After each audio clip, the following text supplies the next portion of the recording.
unlike popular modern opinion, the Fae are more likely to ruin your entire life and existence for the shits and giggles rather than seduce you with their big wingspan.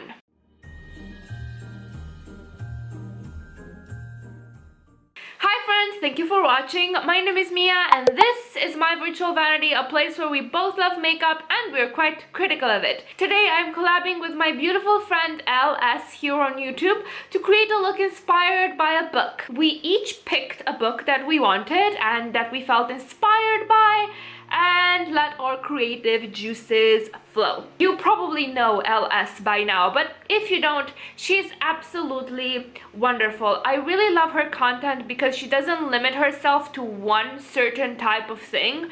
She does a lot of beautiful looks inspired by various things, including look recreations, historical look, critical type of content. I particularly enjoy her deep dive into the history of various brands. I always feel like I learned something new and interesting from her videos. I really can't recommend her enough. She's such a sweetheart. She has such a calming presence and I really do love her and her content. So go check her out. Video and channel links down below as per usual. Okay, I'm going to start with my base makeup and try to balance describing what the fuck I'm doing with talking about the book itself, because I feel that I've gotten a bit lazy and complacent in just doing voiceovers with what I want to say but not what I'm doing makeup wise, and I'm trying to change that, so bear with me for a sec. So I'm going to start with a hydrating primer and really massage it in, because unfortunately my skin is as dry as the Sahara Desert.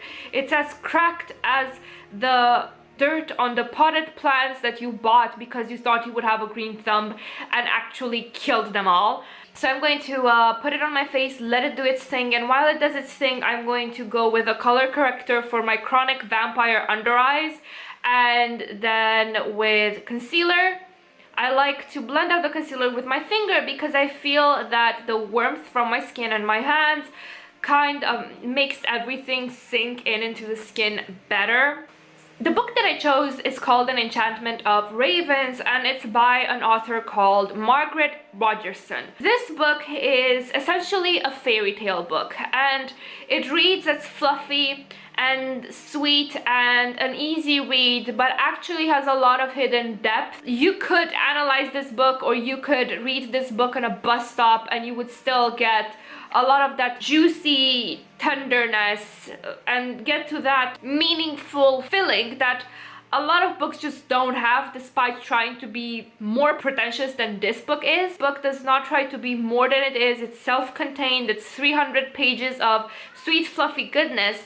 But in knowing its limitations, it brings an entirely complex narrative that I feel sometimes even multi-book series don't manage to do. I'm going to grab my Zoeva 104, which is my one and only, my soulmate foundation brush, and apply my Holika Petite Shimmering BB Cream with it. I feel that this BB cream tends to get a bit too high coverage for my taste. It would probably look better on someone that is a bit oilier than me. I need to work with this in very fine and thin layers and buff it out really well so I don't feel that it's too mask-like.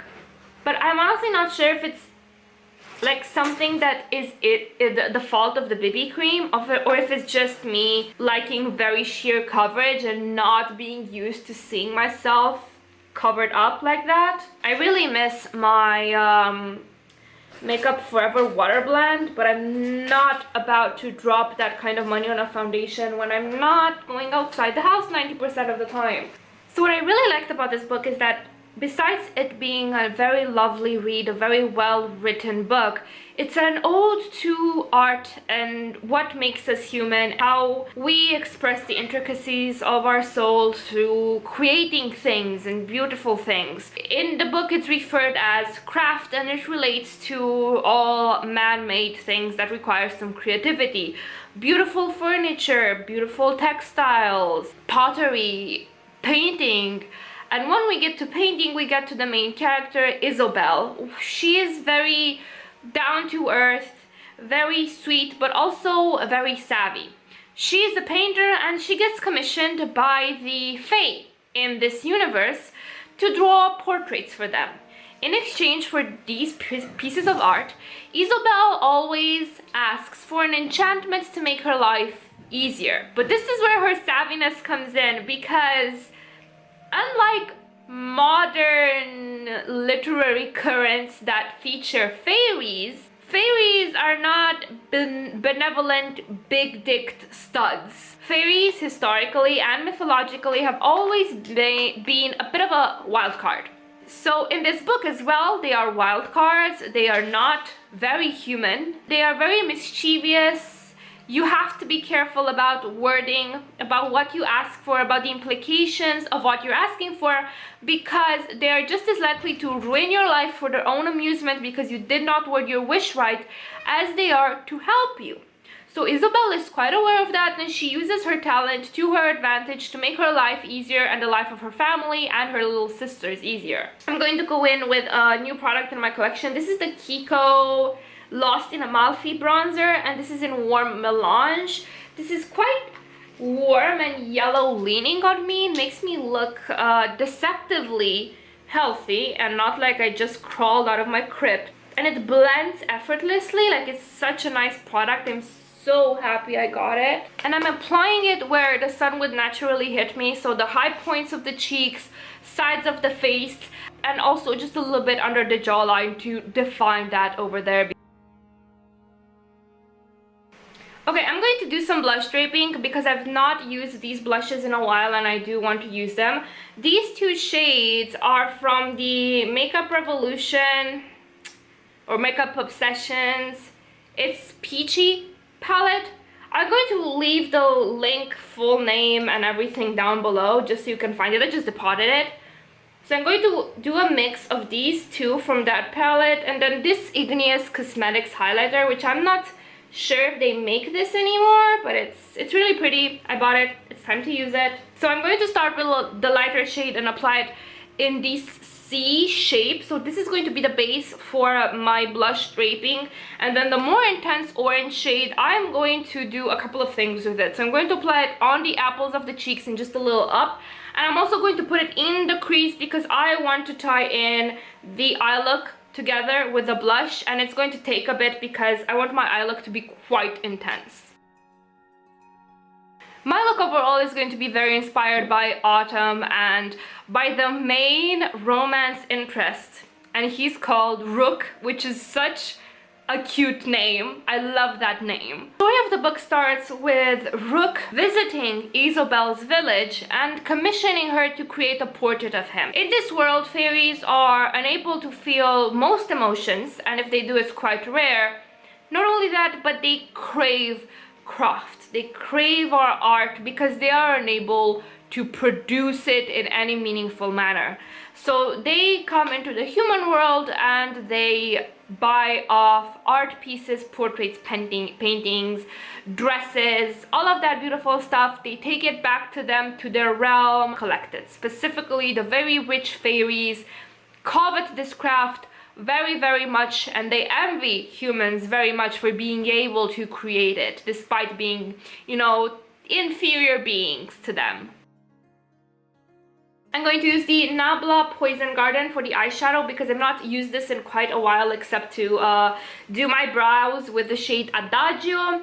And the shades that I'm going to use are Honey, Subliminal, Archetype, and Adagio that I mentioned earlier. So Rook visits Isobel and asks her to create a painting of him.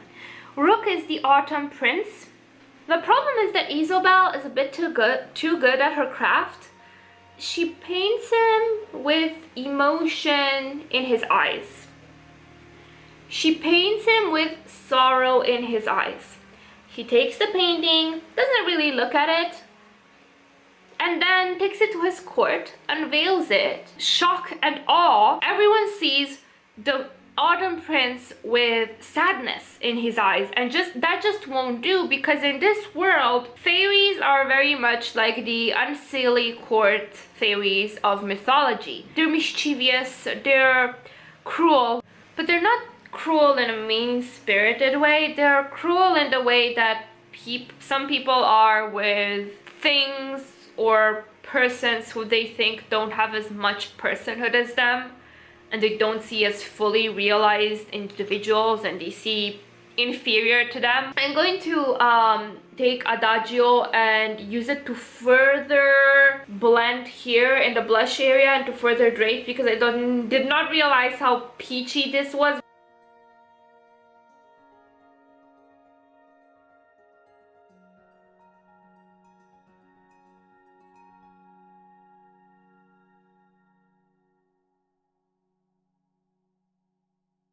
Okay, so now that I properly look like a blushy clown, just like I love it, I'm going to take the other earlier blush brush and just try to blend everything in again. Just go over it again, blend that out, lift some of that pigment away from my face, just so it looks softer.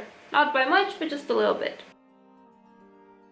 So what I'm first going to do is I'm going to take a fluffy brush and add Adagio in the crease area, and I'm going to blend that out by using alternating windshield wiper motions and circular blending motions. Then I'm going to take a pencil brush, pack on the shadow in the outer V to add more color and then define that wing. What is really endearing about Rook is that he is arrogant to a fault, but it's endearingly so. He acts like you would expect royalty to act, aka with a stick up his ass and too much self-importance. But unlike many other romance interests in the same type of genre, he doesn't veer into abusive toxicity, because some of these relationships and some of these relationship dynamics in these books are very sus. But in this one, there is some clear respect. Isabel clearly draws some boundaries, and I really like the way that they toe around each other. So Isabel makes the great mistake of putting emotion in her painting of Rook, and that painting gets him in all sorts of hot water at court. So he comes back, pissed off, and he spirits Isabel away to attend trial, to be judged according to fairy laws. The problem is that Rook more or less fell in love with Isabel while sitting to get his painting done, because of course it happened over multiple months. You don't paint the Mona Lisa or the best portrait of the fairy autumn prince in just a couple of days, you know? So they are trying to navigate these budding feelings that they have. They're trying to navigate the intricacies of fairy court, and they're trying to find a way to not get her, you know, killed. So what is really interesting about this book is that it treats very deep subjects in a light-hearted manner. It's such an easy read, and yet it tells us so much about what it means to be human, what it means to be an artist, what does it mean to create, how easy and how hard it is to put emotion and feeling in your painting. Like, I draw, right? I draw and paint as a hobby, and I can't even begin to tell you how hard it is sometimes to make something with feeling and with soul. The moment that you start to overthinking or overwork it, that spark of something is gone. And a lot of artists can relate to that, because for most of us, we kind of love what happens at the sketch stage, where we let loose, we're not too preoccupied with the finished part, with polishing. The moment that you start polishing, sometimes if you overthink it, something goes away. Something is lost in the way of trying to polish it. What Isabel did came from a place of pure talent and pure honesty. And the fact that the fairies cannot handle emotion, cannot handle that honesty, and is seen as weakness, goes parallel with how much they actually covet another facet of humanity, and that is our creativity. Just like they cannot express emotion, they cannot express themselves creatively, and I think that the author is trying to tell us that both of those are linked, and what makes us human are also our weaknesses and our emotions, as well as our ability to express them in things of beauty and expose ourselves through our aesthetics. I also like the way the book treats fairies, in that they're not... Look, I love A Court of Thorns and Roses, but it did to fairies what Twilight did to vampires. Like, they're not all hot big wingspan means big dick type of creatures, you know? In An Enchantment of Ravens, fairies actually wear a glamour, and Isabel has to learn to accept Rook for what he actually is, with and without the glamour. But these fairies, they covet beautiful things and they covet being beautiful, but underneath the surface the truth is different, because they are cruel, they are playful, they're mischievous, they're not kind, they're not nice, and they're not what you would call beautiful souls. There is always that contrast between appearances and essence, between form and what is beneath that form, between appearance and truth. And it's something that is mirrored very often in real life, because not everything that glitters is gold, and not everyone that is beautiful is also kind. And we do tend to associate in media and in popular culture beauty with kindness, and ugliness or deformity with some type of moral flaw, which is incorrect. The world does not work that way. And it is very interesting that the author here tried to instill that into us in a light-hearted book. So yeah, this was a delightful read. I really liked it. It was one of the best reads for me in 2020. It brought a lot of joy, it brought a lot of thought, it made my creative juices flow. Anyway, this was it. This was the look. Me rambling about the book for probably 20 minutes, depending how long this ends up being in editing. Please do not forget to check out Elle's video and Elle's channel, link down below. All products that I used will be, of course, mentioned, linked. I'm also going to post this look on Instagram, which you should check out. Thank you guys so much for watching. Before you go, what was your favorite book you read in 2020? Let me know in the comments down below. Thank you guys so much for watching. Please don't forget to have a wonderful morning, evening, second breakfast, third lunch, or whatever it is where you're from. Bye!